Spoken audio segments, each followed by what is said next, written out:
Good morning. Welcome to Undisputed. We are live from LA. I'm Jenny Taft here with Skip Bayless, Shannon Sharp. Good morning. How are we doing? Fly, Eagles, fly. Well, you had a great weekend. I sure well, did. Let's see. The Lakers won the NBA championship over the weekend. The Eagles won the NFC East over the weekend. And Aaron Rodgers won MVP over the weekend. Wow. Congratulations. I did win a case. Over. I did win a case off you because you did. took Buffalo. It's down to 39 cases that you owe me. Way to go. If I have to get them back one by one? Somebody I'm going to bring up on this show owes me a case. Seriously. You are happy today. Oh, yeah. Had a good old time. Good old time this weekend. Here. Lots going on. We're taking in all of the Halloween fun around here. Plus, we have so much to get to. I know. Are you okay? I paper cut myself. I'm having a terrible day. Yeah. It's spooky in here. Don't worry about it. It'll be even spookier when you miss the playoffs. Can we continue on for this one, guys? Sure. All right, we've got a lot to get to today. Does Brady or Belichick deserve more credit for Belichick's 300th win? And should Dak give the Cowboys a discount on his new deal? Skip, I want to know what you have to say about that. We are going to start with Aaron Rodgers and the Packers from last night. It was a back-and-forth game. Even with Patrick Mahomes sidelined for KC, Aaron Rodgers threw for over 300 yards through the air with all 3 touchdowns going to running backs. It's the second week in a row that Rodgers has had over 300 yards passing with at least 3 touchdowns. The Packers would go on to win 31-24 and are now 7-1 on the season. So, Shannon, how impressed were you with Aaron Rodgers last night? Skip, I'm running out of adjectives. Really? I don't know how many more times. I got a few. I bet you do. I don't really know how many more times I can keep saying this is a virtuoso. This is magnifico.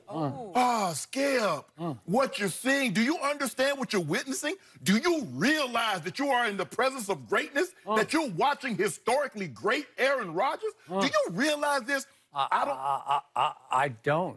You're asking me a question. Can I answer? No, I don't want you to answer just yet. It's not your turn, it's my turn. Skip, look, when you watched this guy play last night, and I'm not just talking about currently playing, he made a few throws last night. In the 100-year history, there are only a handful of guys. Really? And that's if you got a small hand. That's how, that throw that he made for the touchdown in the back corner of the end zone, the one that he hit Kumaro, only a handful of guys can make that throw. First of all, only a handful of guys would even attempt to make that throw. What separates him? Every quarterback can throw on balance. If you give them a clean pocket and there's no pressure and you just let them drive the football, they can complete 65, 70% of their passes. But what separates him from all the other quarterbacks, and like I said, he's the most gifted thrower of the football that I've ever seen, and I've seen a lot of guys. But the way he can, and the accuracy in which he can throw off balance, Skip, do you realize, did you see the throw that he made in the corner of the end zone? Did you witness that? Do you want to show it to me? Yeah, DJ, drop that track. Because, I don't, Skip, me, I don't really come out like you. You like to have all that video. I don't like to do this. But, Skip, look at this. Skip! Can I talk, or do you... No, I don't want you to talk just yet. Skip, but what makes this so amazing, and the really good ones have a great grasp and a great understanding of this. The game will dictate whether or not I need to be great or do I need to be a manager. And we had an anonymous GM or anonymous source says, I don't know if Aaron can do it anymore. I need that same guy. You can keep that anonymity, but I need you to come out and say, I apologize, Aaron. Really? I was dead wrong about you. You have not lost a thing. And what makes this so amazing, because every day I come out here and I hear a guy tell me, there's a guy up in Foxborough that can pick 3 guys out of the stands. Where are they from, Skip?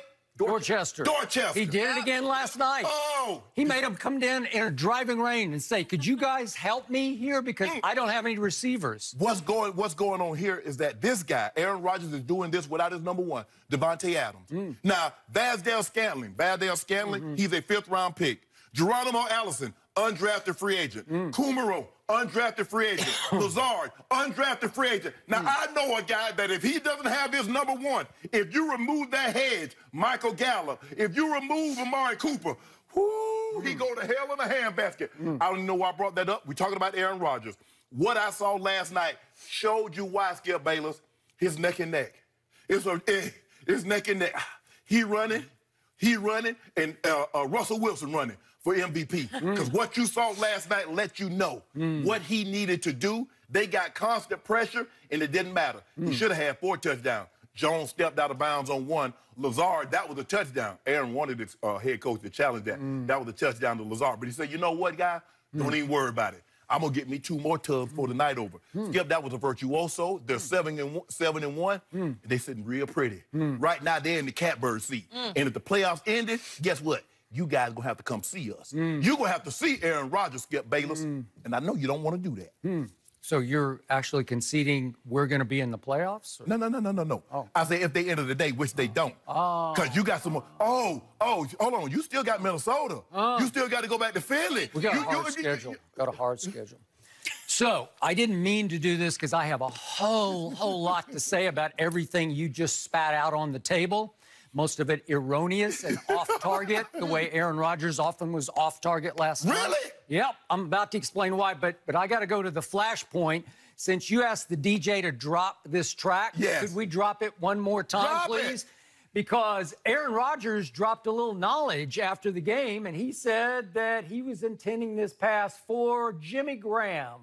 He must have overthrown Jimmy Graham, which is hard to do, by 10 yards. He said it was intended for Jimmy Graham. No, that ain't what he said, Skip. That ain't what he said. And he said, the wind actually helped me because I did see a flash of another jersey back there. I saw a flash, but he intended the ball for Jimmy Graham. So he's falling down, no look, blind pass, sidearm pass, which is outrageously dangerous. I immediately tweeted that was really dangerous and really lucky. You can go back and look at my timeline if I didn't tweet that, because it was the luckiest pass he may have ever thrown. And his new head coach dared to say after the game, that might be the best pass I've ever seen live. Thank you. And I guess his head coach had not had time to confer with the quarterback, who was trying to just whip it blindly to Jimmy Graham, who's, how tall is Jimmy? 6'8", 6'7"? And he was hoping to high point a throw to Jimmy Graham that he could just go up into the night sky and snatch it. And he threw it 10 yards too far for him. And look what Aaron found, because look what the backup running back found. Because the backup running back just happened to be right on the back line, right on time. What are the odds on that? What are the odds that that wasn't a red jersey standing back there waiting for the football? It's about a 50-50 toss-up, so that's about as lucky as you can get under the circumstance, because at that point, the game was tied. That put them ahead 24-17. Yes. Now, back to the question at hand here. Sure. I don't even think that Aaron Rodgers is the MVP of his own team. If you want to make a case for the other Aaron, if you want to make a case for Aaron Jones, you got me today, because every time I watch Aaron Rodgers, I get more and more impressed by Aaron Jones. He took the game over last night. Look at that throw. That's a walk-it throw. 226 yards total. And again, he can run it, and he can really catch it, and he can flat out fly at about 205 pounds. He's listed at 5'9", but he plays so much bigger than 5'9", because he looks like he plays at 6'1" to me. True. But that's just... I know he plays fast. I don't know how fast he is, but he plays fast. I don't either. But he had, obviously, 2 receiving touchdowns last night to go with 226. And all I know is my lasting memory at Dallas was... not Aaron Rodgers, but Aaron Jones. When they went up 31-3, it was mostly about Aaron Jones, because he wound up with 172 total yards at Dallas with 4 rushing touchdowns. Every time, even last year, 2017, when my team was ahead at halftime, do you remember this? My team was ahead 21-12 over Aaron Rodgers at halftime. And who took over the game in the second half? Somebody named Aaron Jones, who I'd never even heard of, out of UTEP. He was a Cowboy fan for life, and he took that game over in 2017. 180, he had 107 rushing, 75 catching. I said, where did he come from? Because he killed me in the second half, and my team crumbled with no Sean Lee on defense at that point and lost that. You had a quarterback, though, so what did he do? So let's go back to Aaron Rodgers here, shall we? Yes.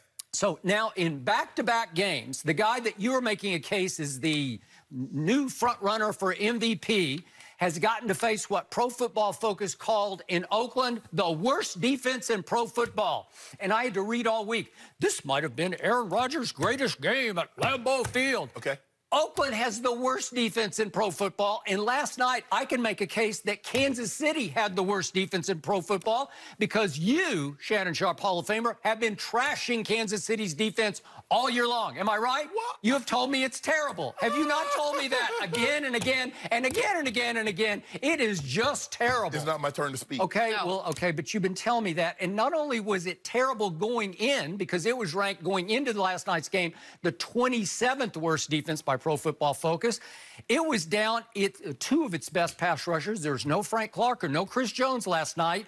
And right away, Alex Okafor, their defensive tackle, who was second on the team in sacks, he was lost for the rest of the game. They're already down a cornerback.